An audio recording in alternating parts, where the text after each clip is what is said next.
Good afternoon. Thank you all very much for being here. My name is Ken Goodman. I direct the University of Miami's Institute for Bioethics and Health Policy and the Florida Bioethics Network.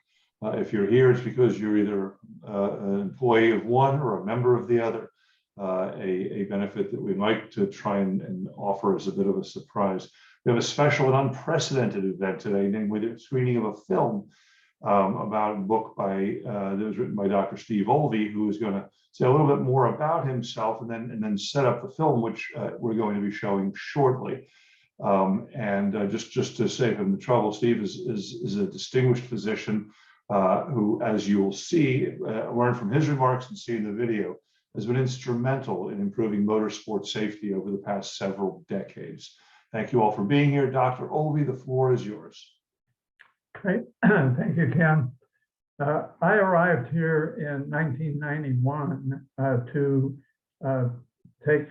not take over, but become the director of the neuroscience ICU at Jackson Memorial, which I did for 25 years. And the last 7 years, I shared that with Dr. Christy O'Phelan. Excuse me. When I grew up in Indianapolis, and as such, I loved the Indianapolis 500-mile race, as most people there did. And my father took me and my brother to the race when I was 11 years old. And during the event, my favorite driver in Indianapolis at that time was literally burned alive in a horrific crash on the back stretch of the speedway.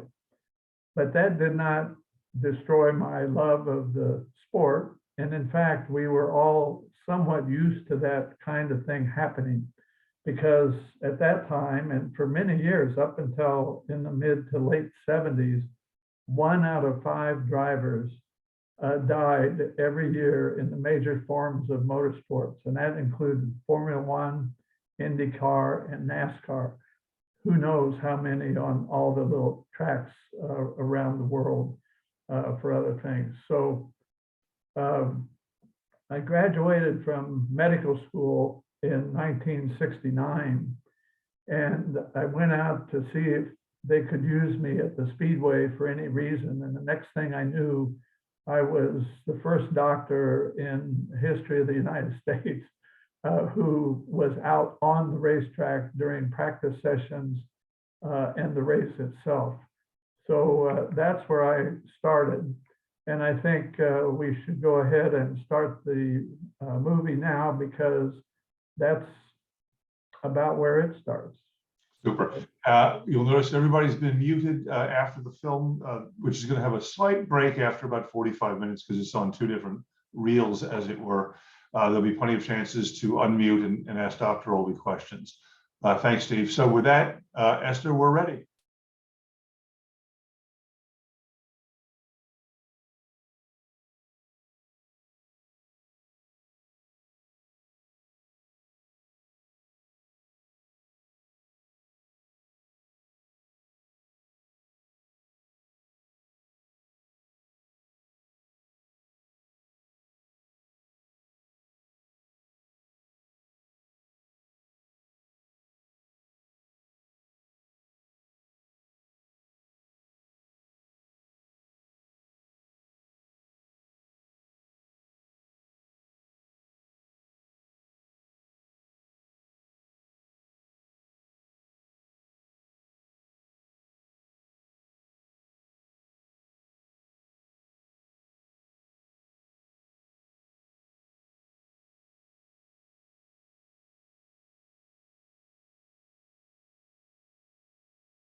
Some of the best moments I've had as being a physician have been at the racetrack.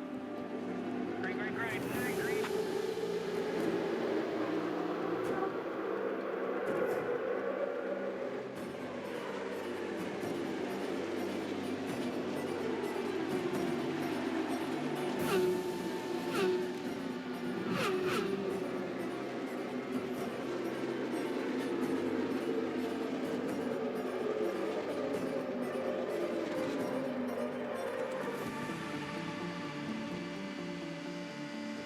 I get asked not infrequently, why do you guys do this? I think one of the reasons that I really wanted to be involved was to help the drivers.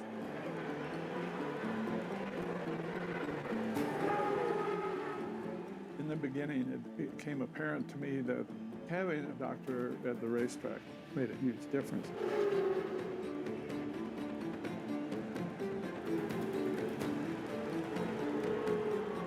I remember when I started, some of the drivers were shocked that a doctor would care.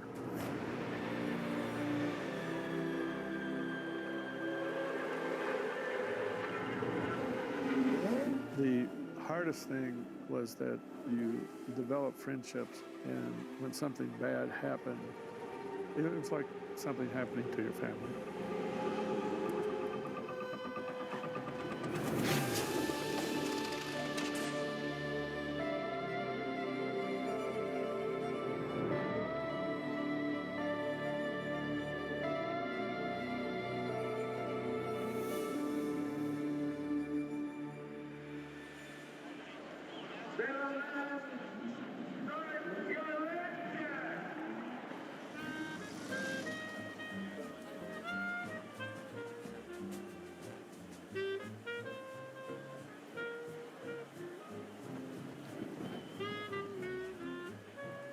I remember we got one of the first televisions in Indianapolis. My father went and bought a TV. It was a round circle, black and white television. And in Indianapolis, the only show on Memorial Day happened to be the Indy 500. And that was probably the first time I actually saw the race.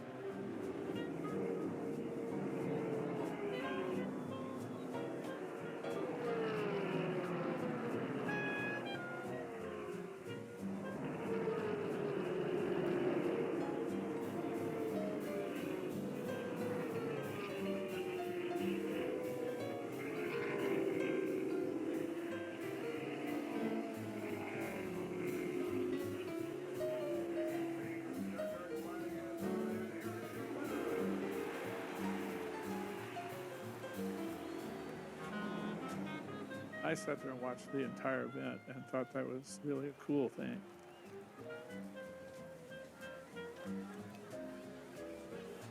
And then when I finally was able to go to the race, my father had bought tickets for my brother and I.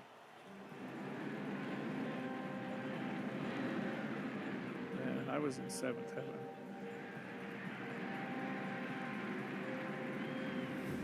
My favorite driver at that time was Bill Vukovich.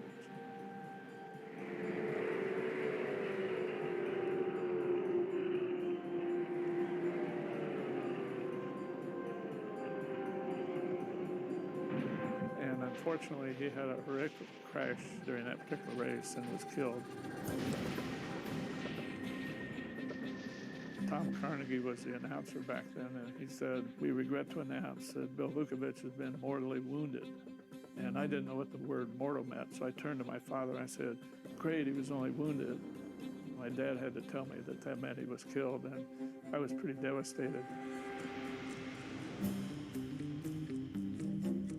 Safety was sort of an afterthought in those days. There were firemen there were no paramedics. Drivers would stop their car and run over and try to get somebody out of a burning car.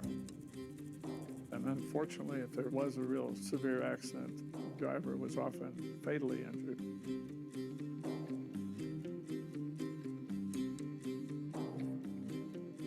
Even though I had just seen my racing hero die, it really didn't affect my love of the sport. When I was growing up, I would get a favorite race driver, and he might be killed 2 weeks later.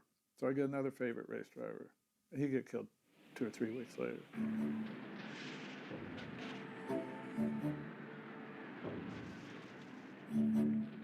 At that time, 1 out of 7 drivers was killed every year in all the major forms of auto racing. Drivers in those days kind of accepted getting hurt. And that became acceptable because it was the only thing that anybody knew. And a lot of race drivers died in those days. Was it good? Of course it wasn't. When I started, did we regard safety as a paramount thing? No. You knew that racing was dangerous. My dad used to tell me that. They're going to bring you back home in a body bag. We didn't disregard it because we were stupid. That's all we knew. It was accepted that it's going to be dangerous. And in those days, fire was the biggest fear because we hadn't really learned how to contain the fuel under impact.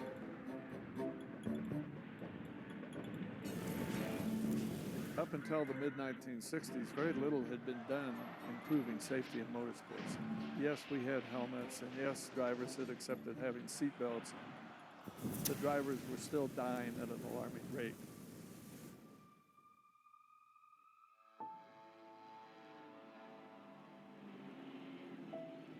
One of the scariest crashes occurred in 1964.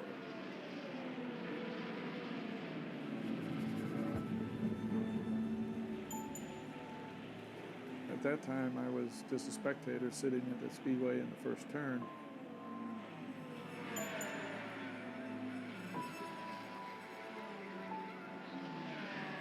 I remember this vividly today. Eddie Sachs and Dave McDonald collided.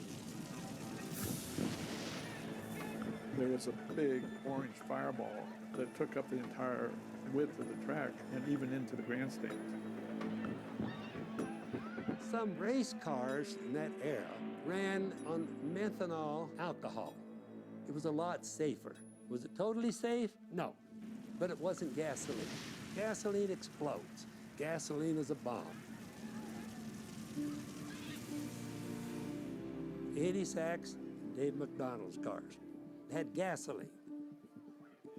Yeah, I can remember distinctly coming out of turn 2, the yellow light came on, and we looked across the track in the front straightaway.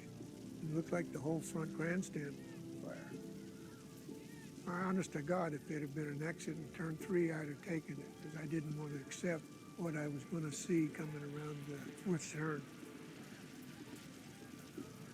That was probably the roughest time I've had in racing. It's all happening right in front of me, and instead of hitting the brakes, kept the throttle down. I came through it, Rutherford came through. We don't know what happened. We don't see anything. And I got some burns on me. I just went over and got some oil, some engine oil, put it in my hand, put it back there. So they needed to stop the race. They needed to get organized. They needed to get everything burned off the track. They needed to get it away from the fans. They needed to get it back to being a sporting event.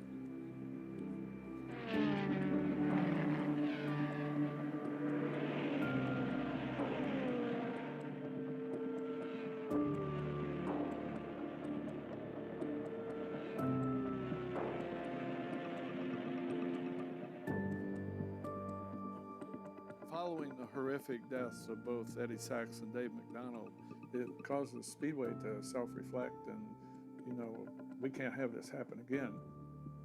So now what do the officials do? They outlawed gasoline. No more gasoline.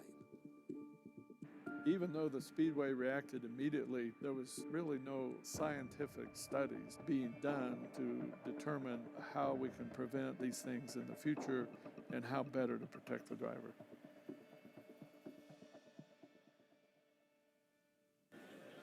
We really just kind of prayed each day that nothing bad would happen. I think the thing that really woke me up one day is I was by myself on a practice day on Sunday in May, and driver crashed, driver by the name of Jim Malloy.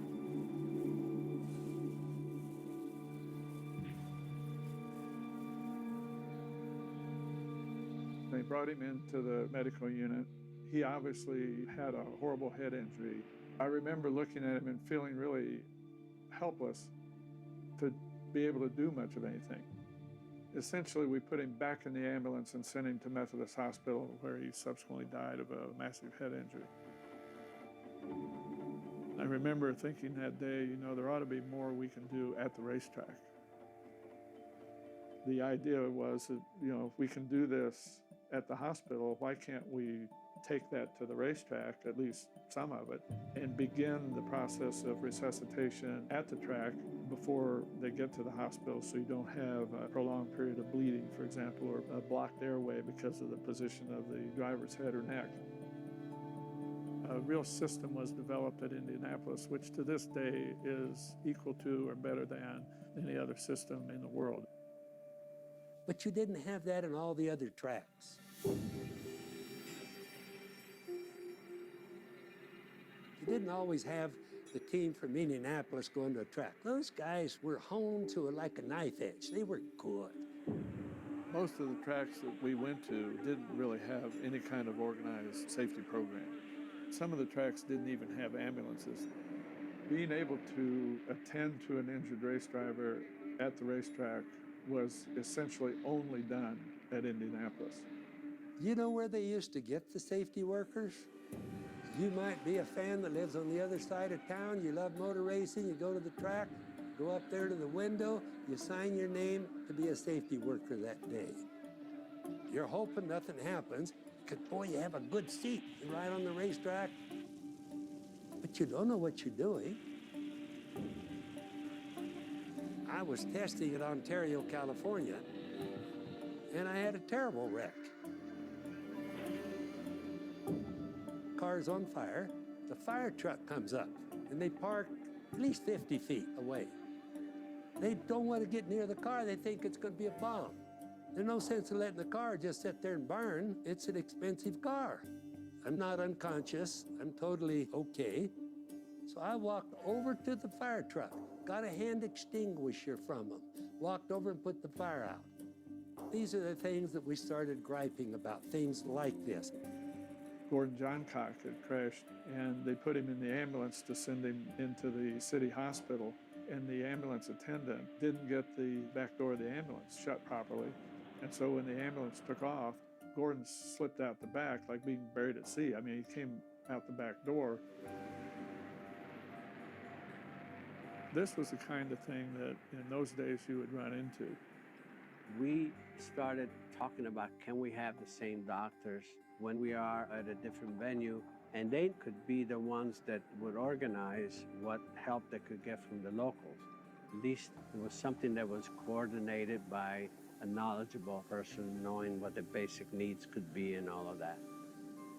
Because of several incidents that had occurred at other facilities where they did not have an elaborate medical system in place, the drivers said, you know, this is ridiculous. We've had so many things like this that have happened. We need to get some kind of program together.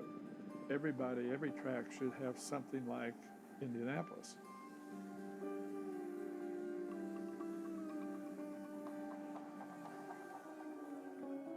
My job was to stabilize treatment at all the tracks I went to and make it at least a presentable form of medical care. And we found out some really remarkable things. Going to Milwaukee, for instance, I discovered they had a doctor who was a retired obstetrics and gynecology. Frequently, ambulances were a transport vehicle. They weren't really staffed by people with any medical ability.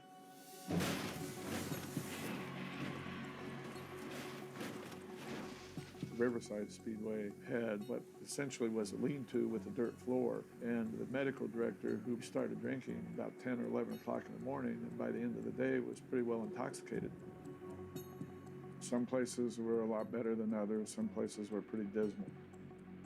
I had to begin to chip away at making it standardized so the drivers could expect the same level of medical care and safety at every track that we went to, but it didn't happen overnight. Usually it took a significant incident to get them to realize that they had to change and they couldn't keep doing it the way they were doing it. An example of that was when A.J. Foyt crashed in Michigan. Foyt in turn two went into the wall, then rode down the wall. Thus far, though, there has been no fire, but A.J. is not moving. A.J. is not getting out of the car. The first truck at the scene was a local truck that got there before we did.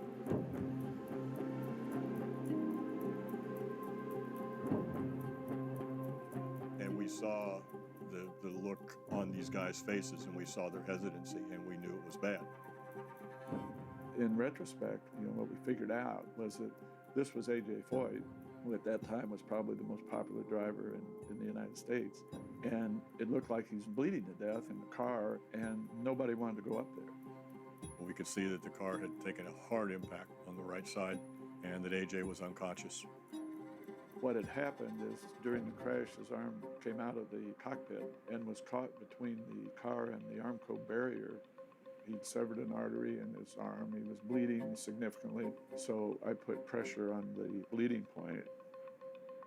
Then it's, what do I have to do to get him out of this car in a way that I'm not going to make anything worse than it already is? There was a few things we had to get out of the way and untangle, but we were able to get through that pretty quickly. During the extrication process, while they got their extrication tools in there, they could cause further damage. So we actually worked together. When we lifted that car onto the wrecker, you're pretty much looking at the tub. You're not seeing any body work because the body work was pretty much devastated in the accident. It was all gone. He was still unconscious, which is a scary thing. You don't know how bad a head injury it is for sure. We needed a helicopter. The only helicopter available was Roger Penske's corporate helicopter, which was not a medical evacuation type of helicopter. Totally unsuitable for transport, but that's all we had. We had to literally stuff him into the helicopter on the backboard above the corporate seats, so he was sort of wedged in between our backboard and the roof of the helicopter.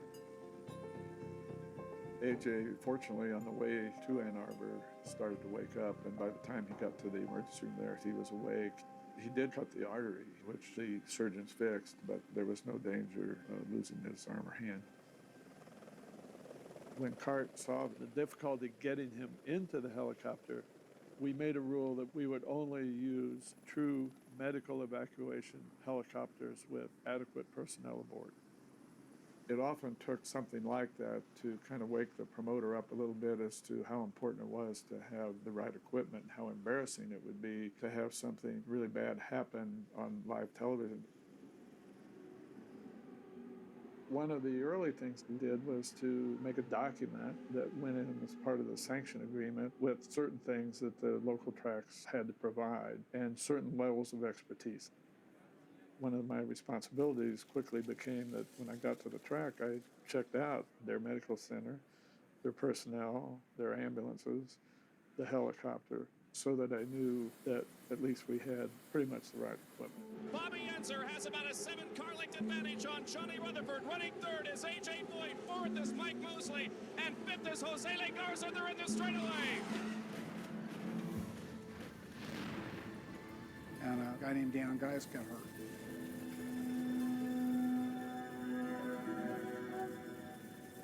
When we arrived, Danny was unconscious, slumped over in the car. The front of the car was gone. Both of his legs were draped over the front. We were able to get intravenous lines started to help stem the bleeding. We loaded him in the ambulance and sent him directly to Methodist Hospital. It happened to be that particular day that the doctor by the name of Terry Trammell was on call for orthopedics. Dan Geis got an injury to his leg that tradition at that time said you amputate. It was a non-salvageable extremity. And I said, there's no way on earth that I'm going to start out my first 500 taking a driver's leg off. And I was fretting over this and trying to figure out what we were going to do. Took him to the operating room. I put an external fixator on him, which is pins and bars, as quickly as I could. And then the vascular surgeon repaired the artery. But all of this was new, different, new walk in the woods for me. I had not treated anything that severe up to that point. With me is Dr. Terry Trammell, an orthopedic surgeon here at Methodist Hospital downtown Indianapolis, who has just come from, 3.5 hours of surgery on Danny on Geis. His most serious injury is a very severely comminuted, meaning many pieces, fracture of his tibia bone, the bone between the knee and the ankle. That came through the skin. Actually, a piece of bone came right out through the suit that he was wearing. He has a permanent limp. His leg is short. Had to do with we didn't get all the parts back. But driver Dan still has his leg. He came back to racing. After seeing Danny in the hospital, I got to meet this Dr. Trammell. I was working with him at Methodist Hospital during the week. We just kind of knew each other as acquaintances. Olvey was director of the intensive care unit when I just started in practice. We just developed this rapport between us. It'd be like, I'll fix him and you keep him alive. That's when we started doing the first study that was actually a scientific look at the cause and effect of injuries in IndyCar racing. The data that Terry and I uncovered came from interviews with drivers' teams. You had to look at newspaper columns about the different crashes. Some tracks kept pretty good records. Indianapolis kept data on all the crashes and whether there was an injury or not. And from the other tracks, we usually got it from media and or just interviewing the drivers. First article Olvey and I published in a scientific journal was in '84. It was just a cataloging of injuries, but we started keeping data. We measured everything, we asked everybody everything, and we boxes and boxes and boxes of data. And you crunch those numbers and you start to see trends and understand what's happening. We found out that miraculously 48% of the drivers had never been injured. 70% of the injuries were to the feet and ankles. We had about 10% head injuries. Unfortunately, back in those days, the majority of head injuries were really bad and sometimes fatal. The interesting thing is that we were not having anything basically from the neck down to the abdomen. We didn't get ruptured spleens and lacerated livers like you got with highway crashes.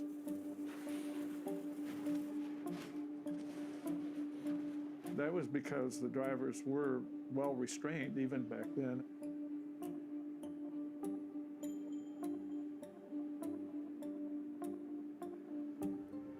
The number one injury were injuries to the feet and ankles.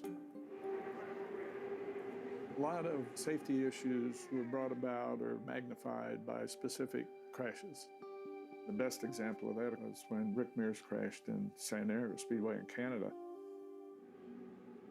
So I had a good run off of the car in front of me coming off of 3 on the front straightaway.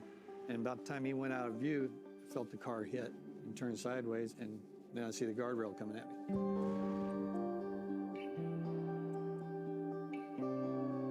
When it caught the post, it ripped the front of the car off and the pedals and tried to take my feet with it. I was in the truck with Steve Edwards in the first turn. We heard a big noise behind us. We were there in a matter of seconds on foot because the momentum of the car brought it almost to us. And then the next thing I remember is I'm laying down looking up, somebody leaning over me saying, "You know who I am? Do you know who I am?" And then I'm out again.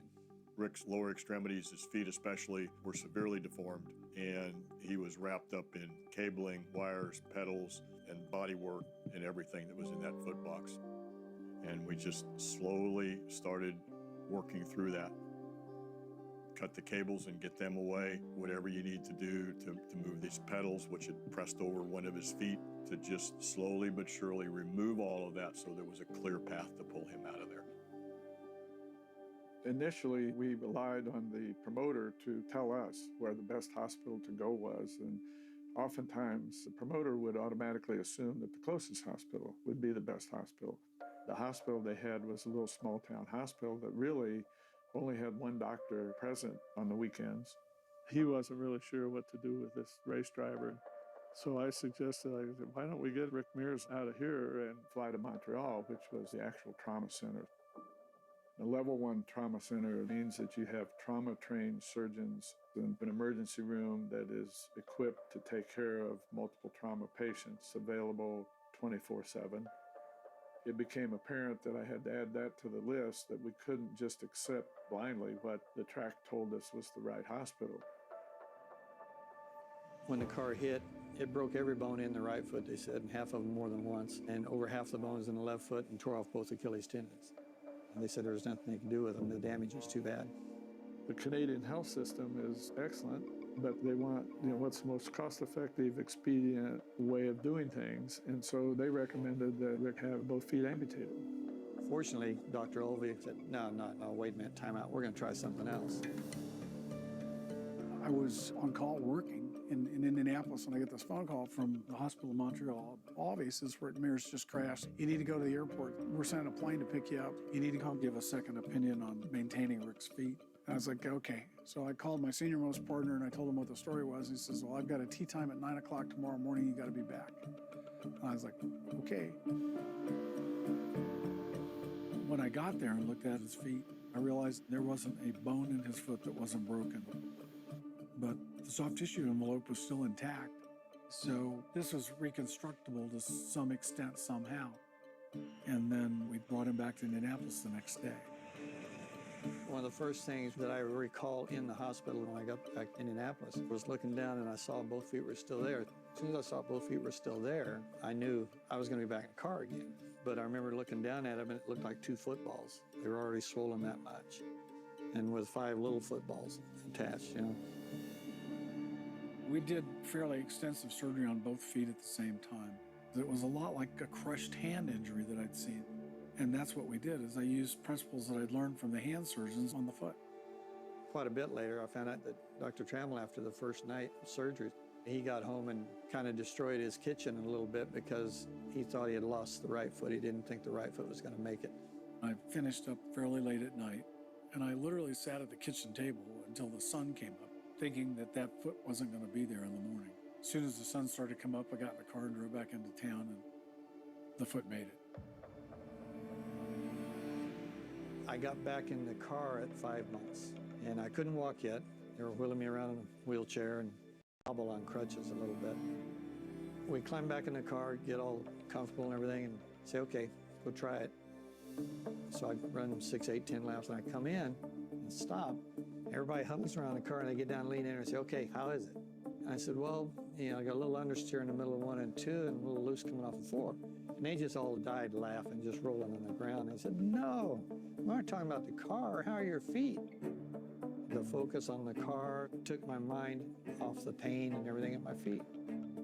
I'd heard it said several times that had my accident happened a year or 2 earlier, I wouldn't have the feet. Cart was so impressed with the work that Terry did and thought, you know, maybe it's not such a bad idea to have an orthopedic surgeon along. I get this call that says Cart needs a full-time orthopedic surgeon to travel with us, and you're it. That's when I started traveling and working with the safety team.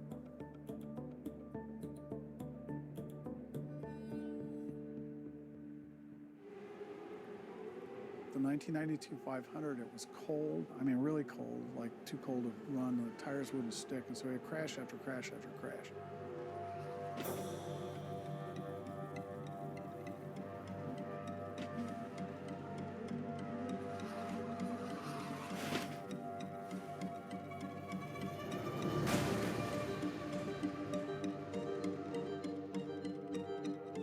We ended up with 9 drivers in the emergency room at the same time.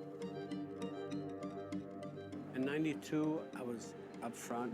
We got a pit stop, and we had a bad pit stop. It relegated me to the back of the field, you know. So I was a bit upset. I did something stupid because on the restart, I figured I got to pass at least 10 cars. And I just really pinched it down in turn 4, which I shouldn't have been a little more cautious, but I spun. And I got into the wall pretty hard. And I had, you know, both my feet crushed. You hate to see anybody get hurt, but if you're going to hurt somebody, it's nice to hurt somebody that's got some pull. Mario has always been interested in safety. His cars were always the leading edge of how good can I make it. So he put his voice behind it, and all of a sudden now it's we got to stop this stuff from happening, not fix the driver after they're broke. I want to be able to race tomorrow, next day, next week, next year. You know, if I'm all crushed up, you know, I can't. So let's do something about it. You were not the macho driver, you know, by asking all those things, you know, but I figure, you know what, it's my bones, you know, so. I went in the ambulance with Mario, Emerson Fittipaldi, and Rick Mears from the track all together, and they didn't stop yelling at me all the way to the hospital. Emerson was mostly in Portuguese, so I have no idea what he was saying. He was not happy. So I'm in a hospital, and they put everything on ice because there was a couple of guys, I think, in front of me, and then all of a sudden, I hear the name Jeff Andretti. My wife was sitting there with me, and so, oh my gosh, he took the priority of everyone. I was getting ready to take Mario Andretti to surgery to work on his feet, and I walked in a room and I said, we're going to have to wait because I can't go right now. We have another driver that's coming in that could have really serious injuries. And oh, by the way, it's your son, Jeff. They worked on him for like 8.5 hours. And Jeff really needed a lot of build-up and he had to rebuild both of his heels. And Jeff, I think, lost 2 inches of height. That was the most traumatic time that you could imagine. You know, he was lucky to survive that, obviously. You know, the impact was almost unsurvivable. But he's walking, you know, at least that. But again, you know, that was a traumatic part of our life, for sure.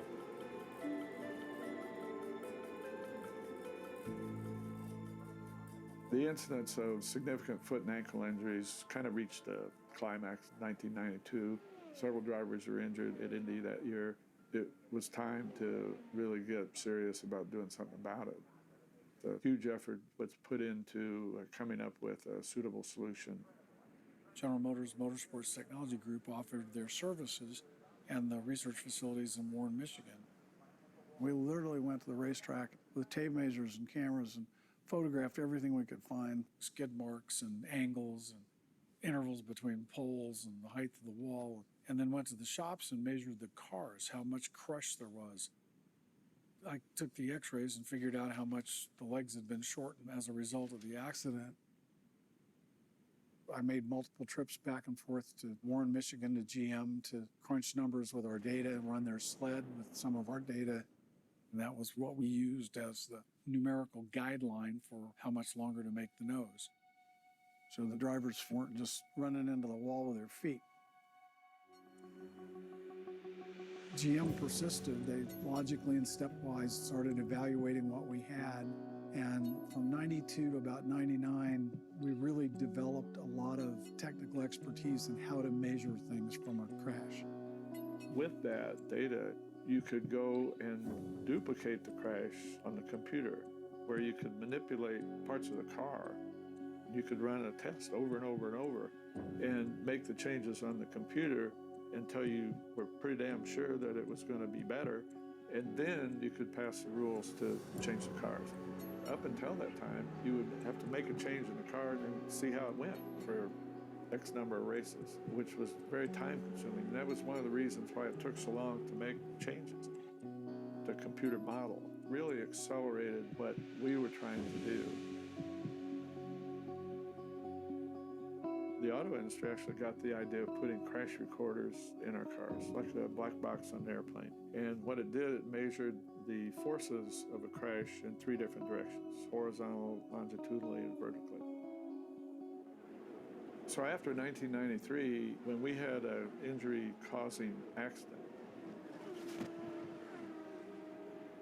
we normally had video available of the crash. We went out and examined the car. We looked at whatever was run into or also involved in the crash. We had the black box data and everything you could imagine, and all that was put together. So we really did a case study on every injury-producing crash and learned an awful lot. We started aggressively treating head-injured patients a little earlier, I think, in motorsports than in any other sport.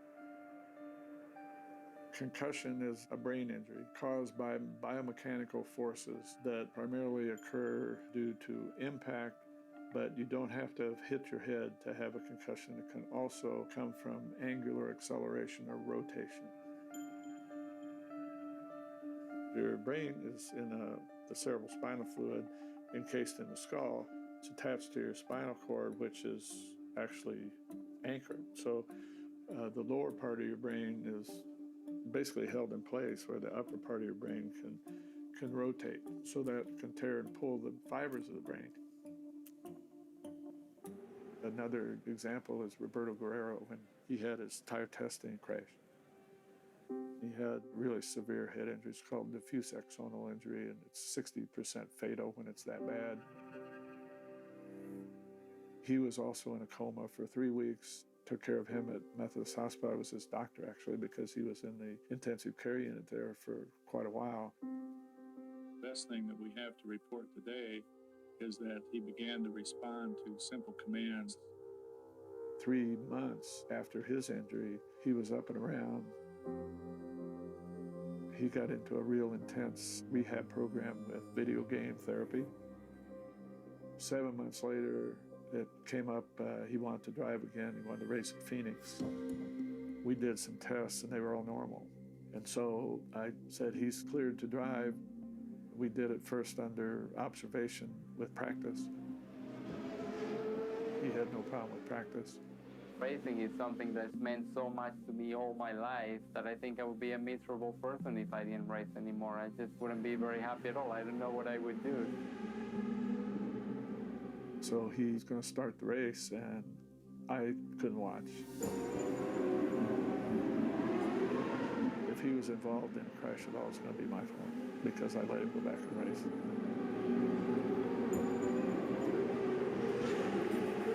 Pass cars at will, finish second. It's, to me, a remarkable recovery. Any tough moments out there mentally when you're going through it? No, I knew I was back. I never even thought about it.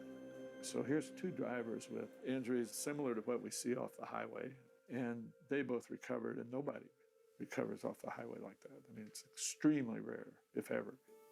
So I went back and looked at past history of head injuries in our sport, and I found 47 drivers who had had what anyone would call a significant head injury, and some of them are really quite bad.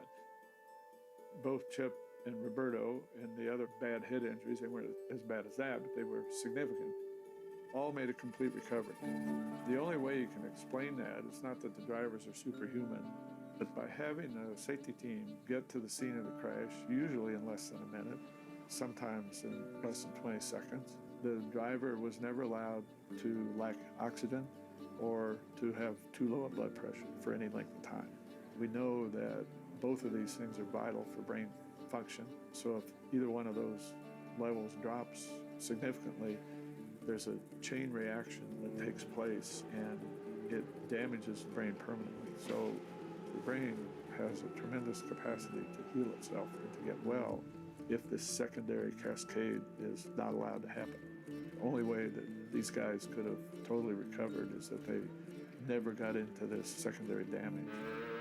It was one of the benefits of having a rapid response full medical team with the ability to give the kind of treatment you needed to at the scene that allowed these drivers to recover from such significant injuries.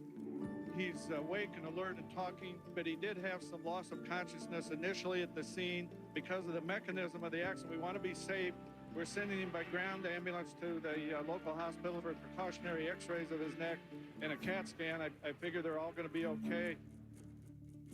We were the first professional sports organization to adopt what's called IMPACT, which was a simple computer-given test. We did baseline testing on all of our drivers. If they had what we thought was probably a concussion, we would test them, and if they were more than 2 standard deviations off their baseline, it was felt to be a concussion. And when that returned to baseline, we felt that that would signal that the concussion had healed for when we could let the driver go back and drive again.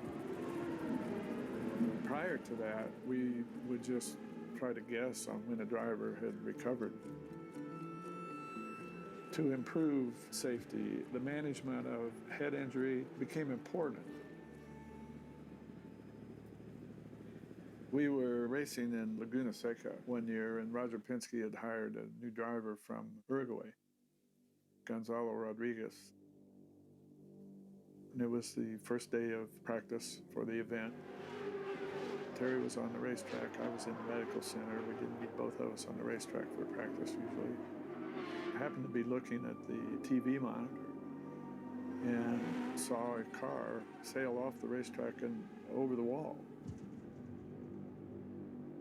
I was sitting up with a corkscrew, sitting on the front bumper of the truck. I looked up at one of the Penske cars coming up, and I realized it was smoke in the right front tire, and I looked down to write that down. When I looked back up, there was no car anymore. I literally turned to the guy driving the truck, said, "Where'd the car go?" And he's pointing over the fence. I took off running because we were just across the track from it, and it became immediately apparent that he had not survived the crash.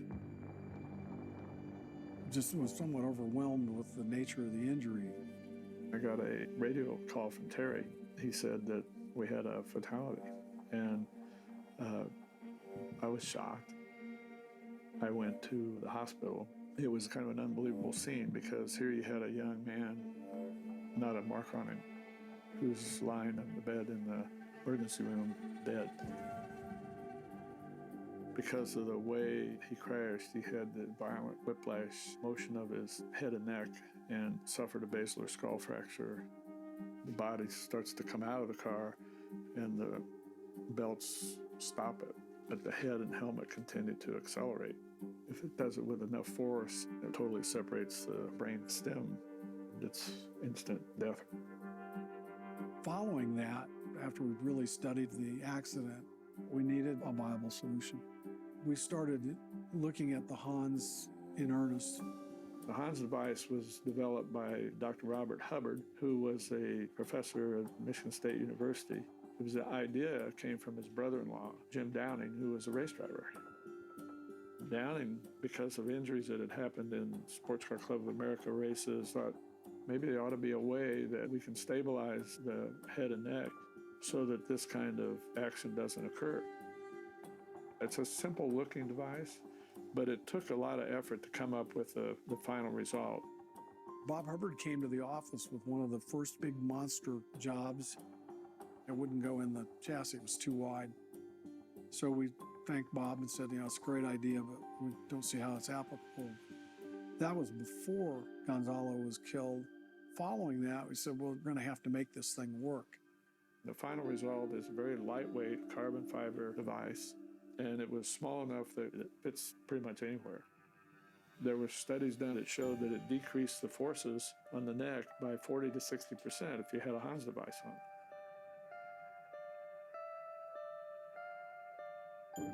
The Hans device really is held in place by the seat belts, and then it has tethers on the side that fasten to the helmet. And you can actually leave the tethers long enough that the driver has full motion of his head so he can, look to the side and so on. He's not held in a straight forward position. You can take it off attached to the helmet because once the seat belts are undone, there's nothing holding the Hans on. It comes off with the helmet. We thought, well, this is something we need in IndyCar. But we were the first racing organization to make the Hans device mandatory. It's now pretty much universally accepted in automobile racing. In 2001, we put on the schedule a race in Texas Motor Speedway. The track was 1.5 mile oval, and obviously we're talking about 900 horsepower, super fast. Remember, we're achieving speed about 235 miles an hour, which was incredible. I remember one particular accident with a friend, Mauricio Guglielmi. He crashed in turn 2, and he ended up in turn 3 because it was so violent. Mauricio had a pretty significant crash, wasn't injured, thank goodness, but he was dumbfounded as to why he crashed, because he said, I have no idea what happened. His crew went over the car, nothing had broken in the car prior to the crash. You couldn't tell why in the world the car crashed, but he crashed, and, it is what it is. And we thought, boy, at least he's not hurt, and this is really a fast track. So later on, Cristiano D'Amato crashed, and it was the same deal. Again, it was just by the grace of God, he wasn't hurt. And now we had 2 crashes and no idea why they happened. The session was cut short because of the accident, so I remember coming out of the car and kind of like a little dizzy. I thought that was me being dehydrated, and the dizziness probably because it was too long of a time not being able to be in an oval. A PR person for Newman Haas Racing came into our medical center and said, I think I ought to tell you this. I overheard 2 drivers talking on the pit wall, and both of them said that after they came into the pits, they had to sit on the wall for a minute or 2 before they felt like they could get up and walk. I talked to the drivers, and sure enough, they were dizzy and had some visual disturbances in the car itself. I began to think, could this possibly be from the G-forces that the cars were getting? And I went to one of the teams and I said, could you let me know what kind of G levels you're seeing on the car? And they were seeing 3.5 vertical Gs and 5.5 lateral Gs. If you combine lateral and vertical Gs at the level we were having, the drivers would black out. They would get G-lock. So we had an emergency drivers meeting.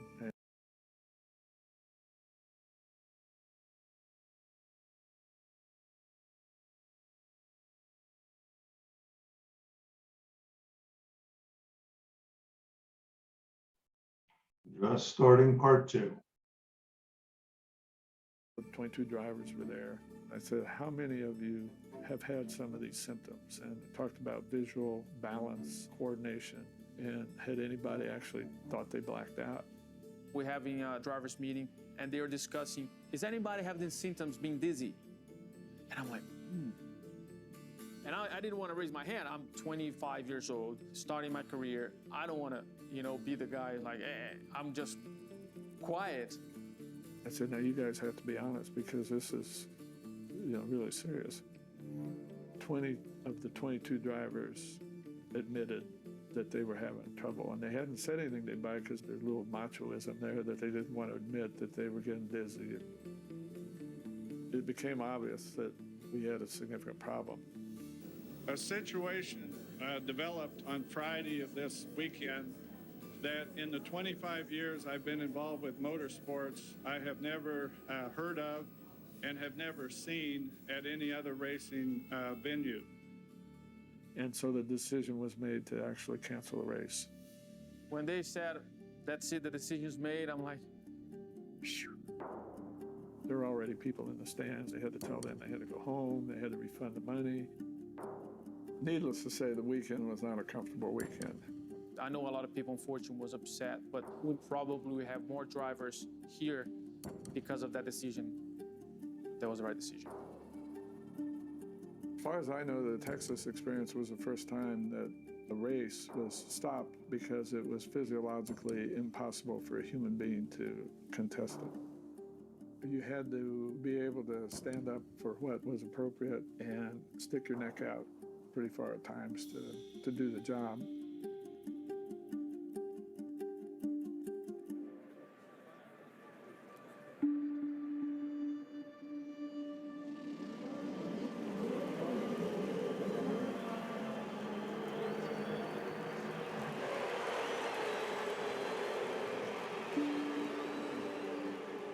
I would lay awake nights before an event trying to think, okay, what's the worst case scenario? What have we overlooked? What may we have missed? It's hard to anticipate all the things that can happen.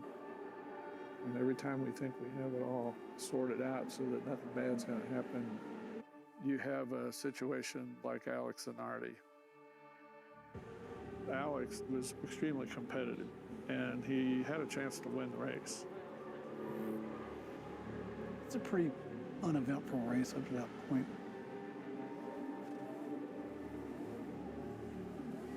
He made his last pit stop, and he simply went too fast out of the pits. I'm on the back stretch in a truck. This crash happens on the front stretch. So my back is to the accident. I could see parts in the mirrors. I could see stuff flying in the air in the mirror, so I knew it wasn't going to be pretty. I was not on the racetrack then. I was orchestrating things from the care center. The accident happened right in front of my view, and I thought there was going to be a double fatality. Alex simply lost control of the car, went across the track backwards, and was hit by Alex Tagliani. Tagliani essentially went through Zanardi's car. One of the drivers said that the car looked like a lawn sprinkler as it was spinning because it's throwing blood out of the front of the car. We came around the track, and the race car looks like it's about cut in half. And they were calling for the dock, and I was the dock on the track. I went running up to the car, and there's this big puddle that I thought was oil. I stepped in it and the track's banked, so I did a slide up to the car, and then I realized that I'd slid in blood. It takes your brain a bit to process what your eyes see, but it's like there are no legs. There was so much force that it literally pulled his leg out of his pant leg. Your eyes tell you this guy's got both legs amputated above the knee. This is a non-survivable injury. But your mind's going, oh yeah, I can fix this. When you're in this kind of medicine, you focus on what it is you have to do, and the emotional part of it doesn't hit you until after it's over. It's almost like you're in a bubble. The noise all goes away and time slows way down. I went to the right leg first, and I used the leftovers of the fire suit to create a pressure bandage for the end of his leg so that it stopped bleeding. The left one was the real high amputation, and everything I tried went to pot. He was hemorrhaging massively, and he lost 3/4 of his blood volume in that period of time. I said, I really need a tourniquet. And one of the guys next to me said, well, here. And he just stripped his gear belt, and we used the gear belt as a tourniquet. They got Alex out of the car and brought him to the heliport. When he got to the heliport, he went into cardiac arrest, and we had to start 3 intravenous lines and give him a massive amount of fluid so his heart would have something to pump around. Alex Zanardi is extremely critical. He's had severe injuries to both of his lower extremities, has had significant blood loss, but he is responding. He is breathing on his own. So we're sending him to the Berlin Major Trauma Center. With somebody that's really massively injured, but it's survivable, you've got about 60 minutes to get them into surgery and have the definitive treatment that's necessary. You get much past that, the complication rate goes way up, the mortality rate goes way up. Dresden had a very nice hospital, but it's not a level 1 trauma center. The main hospital was in Berlin. The risk was that if he died en route, I'd be second guessed forever. That's why I didn't send him to Dresden, which is only 10 minutes away. But I put him in the helicopter for a 35-minute flight to Berlin.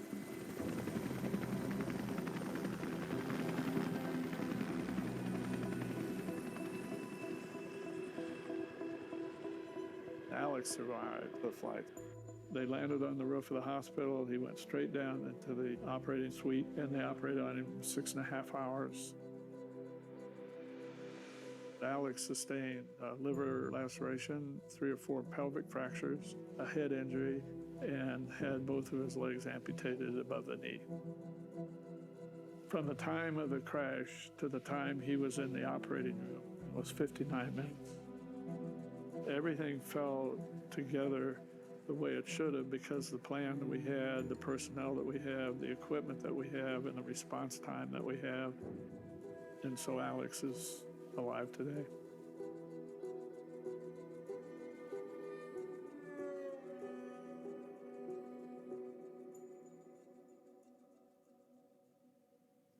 In all the days that I've been taking care of racing drivers, I have never had one tell me, Doc, I don't want to race anymore.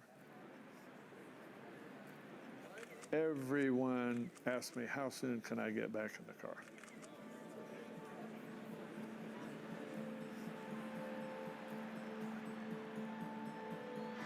And now here he is, back in Germany, completing the 13 laps that went unfinished back in 2001. I remember the first time I saw Alex, it was very emotional, and there was a bonding there from the experience. You feel good, but it's a hard good. I couldn't be any more proud of CART and the system we have and the safety team. It's unbelievable to see this today. There's fatalities in every sport. So you're not going to make it totally safe, and that's part of sport. There's a risk involved, and that's part of the allure. I get asked, not infrequently, why do you guys do this? And the only answer that I can give is I love racing, and it was the self-fulfillment of being able to turn a very popular sport that was very dangerous at one time so that it became a big improvement from a safety standpoint. Yes, I've been to fatal accidents, and I've had friends of mine who had died. but the rest is so good that you learn to put up with the downside. The fact is, most of the time, 90% of the time, it was a blast.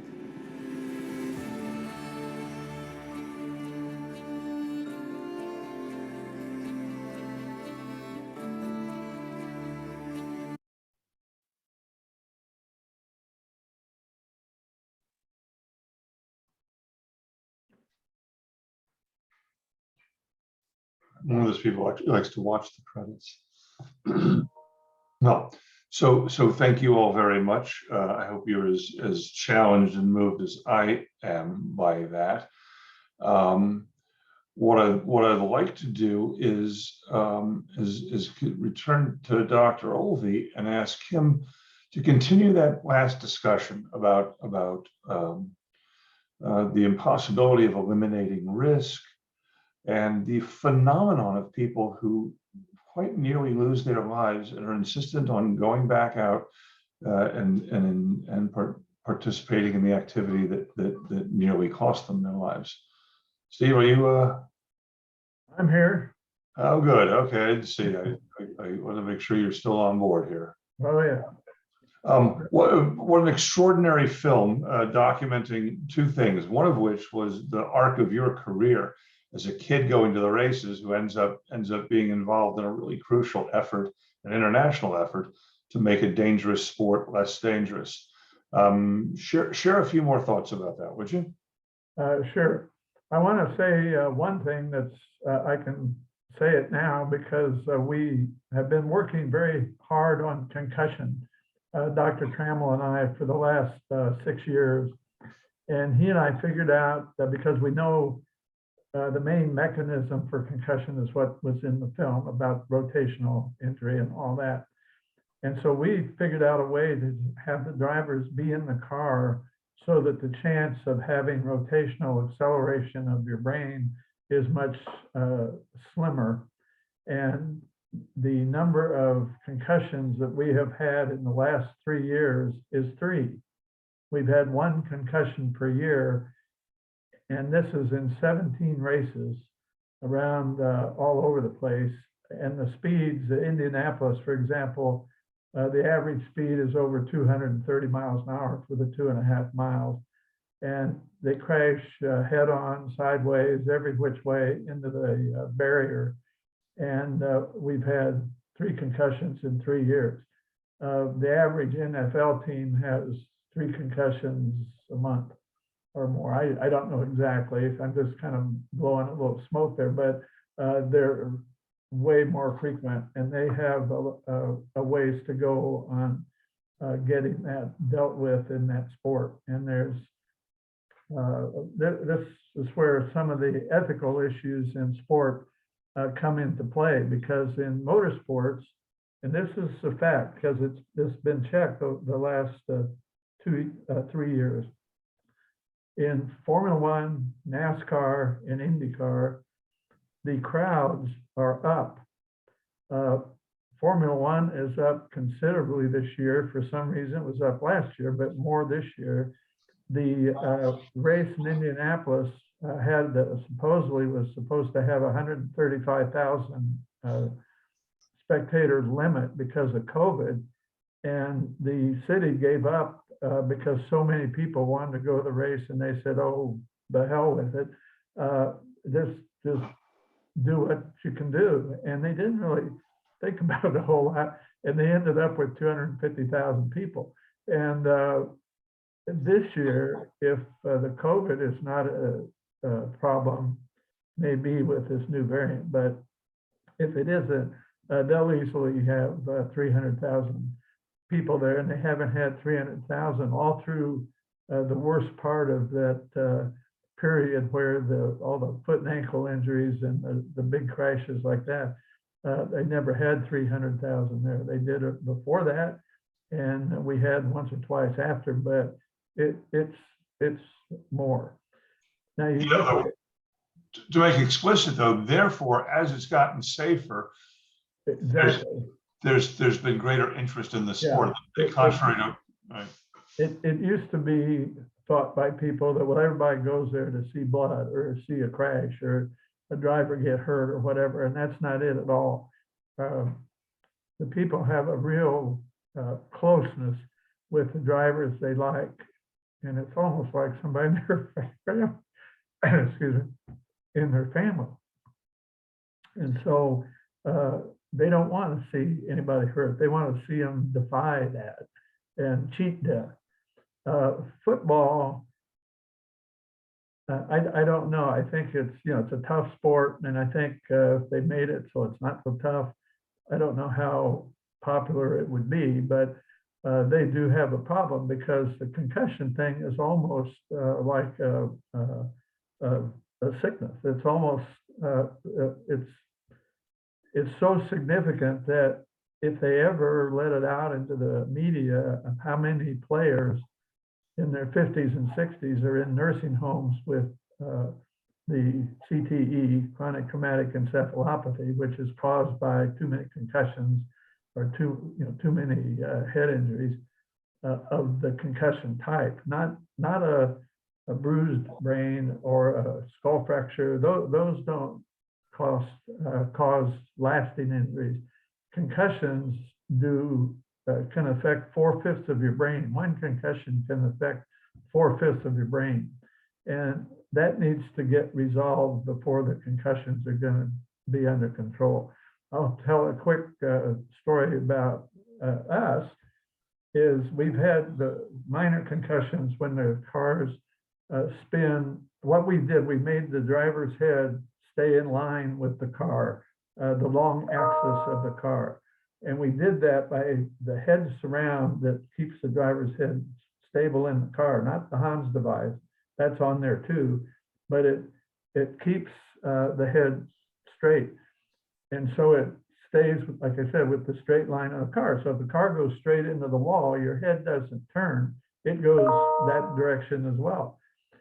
We don't get the concussions there. We had Dario Franchitti in Houston who went up in the air. He did 3.5 revolutions of his car in 1.2 seconds. And we have all this on film. He landed on all 4 wheels and he was out cold when he landed, and he didn't wake up for 8 minutes.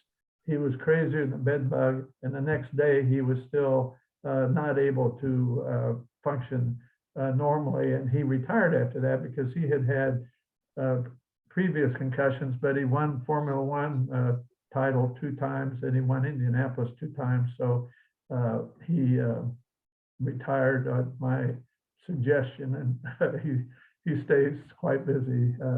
But that's how bad it is, because he wasn't going very fast at all in our what we recommend or what we think of as being fast. He was on a road course, and when he crashed, he probably wasn't going much over 110 or 15, 20 miles an hour.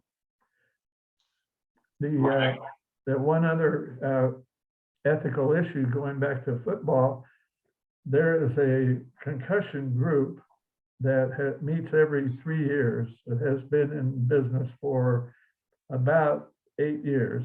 And they're all brilliant people who know all the things there is to know about concussion. And they're in this group that meets. And then they publish a big document when they're done as this is the latest, greatest news about concussion.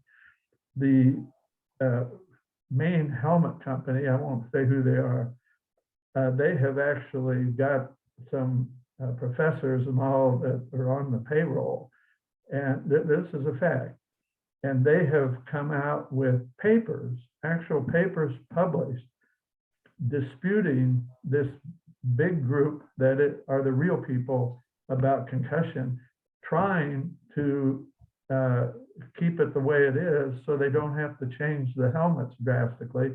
And they make well over $1 billion. I mean, they make a few $1 billion annually making helmets, not just for football, but for hockey and lots of helmeted sports. So, and I'm getting all kinds of things coming to my brain now, but in the Brazil Olympics of boxing, the doctor, the head of the boxing,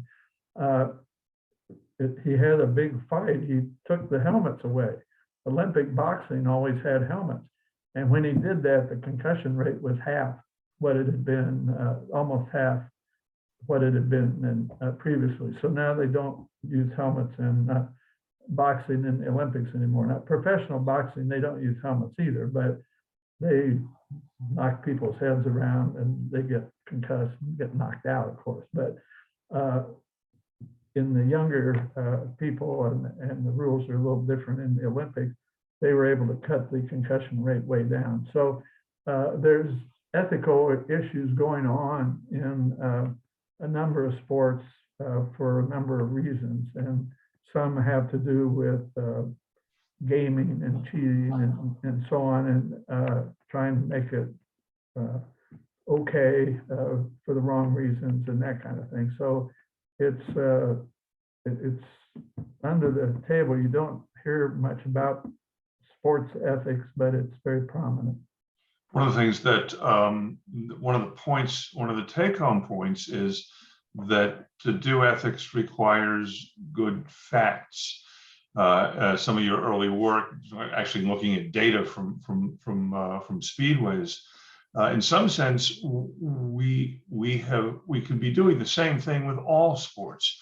One of the things that I learned from Steve many years ago was, I'm despairing that you and I might be the oldest ones here, but if y'all remember, helmets that they used to give kids for Pop Warner football used to be big helmets, because people made the inference that, well, the bigger the helmet, the more protection you had, not taking into account, lest you think I wasn't listening to you, Steve, that the larger the helmet, the greater angular rotation you get when first of all, it's a bigger target, but then when you hit it, it increases the amount of angular momentum, which is what causes a concussion, not necessarily the direct blow.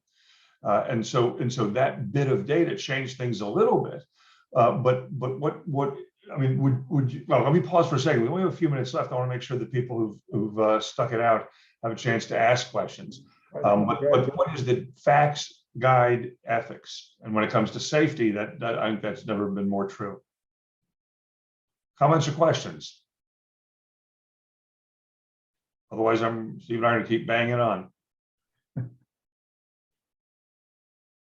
One of the things that that I've been intrigued by in learning about your work is how some of what you did required, winning people over, and some of it was, as soon as you said it, it made common sense.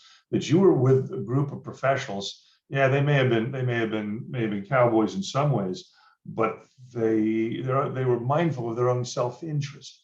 What's amazing is how many people in other sports have allowed their heads. By the way, the problem with concussion is this. The problem with repeated concussion actually lenses all of that. And so it's in terms of the sports that people like to watch, they do tend to require, especially from an early age, repeated concussions. What's that about? Exactly right. That's one of the things that makes it so difficult and so bad as they get older. So they end up with Alzheimer's-like illness way before the people come down with Alzheimer's. They get in trouble in their early 40s usually, and they may last another 12 or 15 years before they end up in the nursing home. But it's an accelerated Alzheimer's-like illness that is what's caused. I was really struck in the film by the people who, after that race, it was canceled in Texas, based on your concern and others about G-forces. Namely, you don't have to be into an accident. You're going to alter your consciousness by going really fast. And they canceled the race. And then some of the fans actually criticized people. Yeah. And I'm wondering, maybe on their home planet, that's actually acceptable behavior. I guarantee you these are people who are not getting vaccinated these days.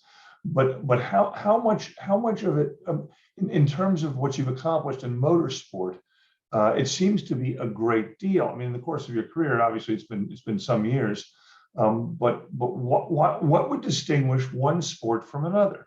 I mean, when we think of head injuries, we think of motorsports and football, or rugby if we played it more in these parts, right? I think that this will probably surprise a lot of you, but the drivers, for the most part, are very, very intelligent. and they come from different backgrounds. A lot of them haven't had any kind of elaborate schooling.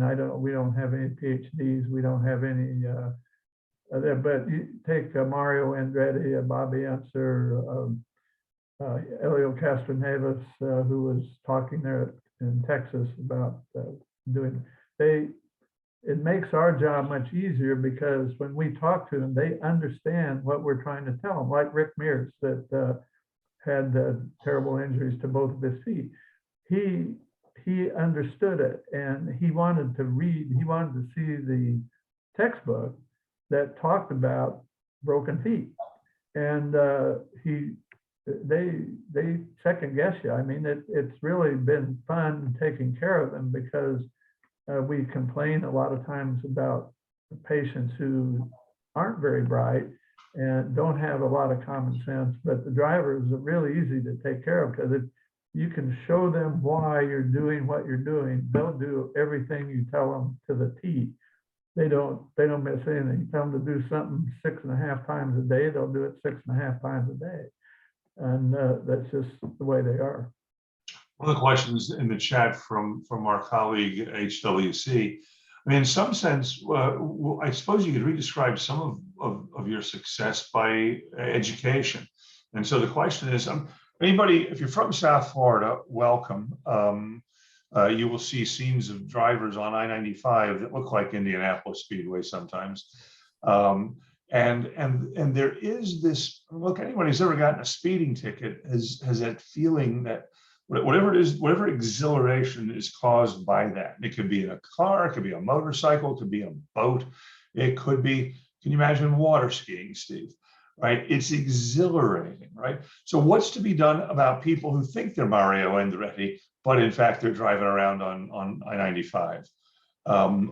You pointed out that a lot of injuries that you were able to actually have good outcomes with, we tend not to get when it comes to highway accidents. Surely we should make a distinction between a motor speedway and I-95, and what, educate people more, pass stricter rules, laws, reduce our personal liberties. I think a lot of it is intoxication with something, whether it's some pill of some kind or ethanol or something else. There's so many weird things that are going around now, but I think that's a lot of people don't trust the safety equipment or don't believe it. They don't get vaccinated for COVID, so why wear your seatbelt or why wear it tight the way you're supposed to? They just put it on loosely or don't put it on at all, and they don't sit appropriately in the car, and they don't think about how they're driving, why they're doing something in an area of where the road is twisty and wet, or oil on top, or the hot sun's been out the day and made it more slick in that corner, and there's a big tree to run into right there where you're going to lose control of the car. So there's I think most of it personally is no common sense. Common sense, right. I saw a motorcyclist the other day without a helmet, of course, and I remember the arguments back when in Florida, unlike other states, as you all may know, there's not a legal requirement to wear a helmet. Yeah. That's because I assume the argument would go like this: I have a liberty interest in feeling the wind in my brains, right? The problem, of course, is that when you do hit the embankment at 90 miles an hour, you're counting on a neurosurgeon to put you all back together again. And it's a kind of weird selfishness. That's why, I mean, maybe motorsport serves that function for normal people, namely it gets it out of our system. This is, I had to watch someone going in a circle real fast as opposed to being a jerk on I-95. Other comments or questions from participants today? Steve, concluding remarks, if any. No, I think we pretty much in the film said most of the main things that have allowed us to get where we are. We're still making progress. The movie's, I think, about 5 years old when it was finished, and 4 or 5 years old, and we've made progress in the last 4 years. Terry and I don't stop. We're still doing things with the engineers and all the fancy equipment we have to test things now. And where in the old days you had to just crash after crash after crash, and now with all the computers and the instruments they have now, they can do a car about like we do a human in some elaborate experiment. They can tell everything there is to know about an engine, car, brakes, the oil system, whatever, and that's helped us a lot. So on that note, and with your colleagues saying congratulations on going on a half century of work that links data and safety. We do it in hospitals, we do it in our normal lives, and in terms of a sport that a lot of us find really quite intriguing. You've done it there with great success. It's hard to do this online in Zoom, but I'm going to try it. Thanks for sharing. Everybody remember, Formula One's going to be here May 8th at Hard Rock. And the track doesn't go through the stadium. The track goes really around the stadium. The stadium's going to be where the cars will be kept and all that. So it's they've got a really nice track design for the race. And you have a role in that race, I'm told. Yes, I do. I'm the medical director. Super. On that note, congratulations, Dr. Olvey. Thank you all very much for being with us.